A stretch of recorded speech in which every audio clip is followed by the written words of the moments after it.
જય માતાજી મિત્રો, આપણે તો ઘણા ખરા બ્લોગ તો આવશે, લગભગ પઠ્ઠાના જ આવશે, કેમ કે આપણે પઠ્ઠા ઉપર જ રહીએ છીએ. હાલ તો ઘરે તો ઓછા રહીએ છીએ, નહીં બજારે ખાસ જાતા, એટલે પઠ્ઠા ઉપર વધારે રહીએ એટલે બ્લોગ આવશે તો પઠ્ઠાના જ આવશે.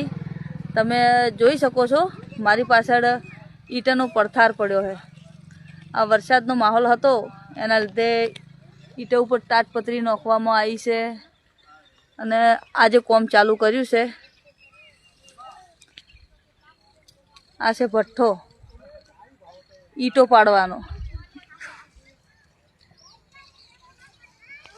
જો તાટપત્રી ઢાકેલી છે અને આ વરસાદનો માહોલ ખુલી જશે. વરસાદ નહીં આવે અને ઉઘાડું કાઢશે એટલે પછી આ તાટપત્રી લઈ લે છે, એટલે પછી હું બતાવીશ કે આ ઈંટો છે. જય મેળીમાં, જય શિકોતરમાં.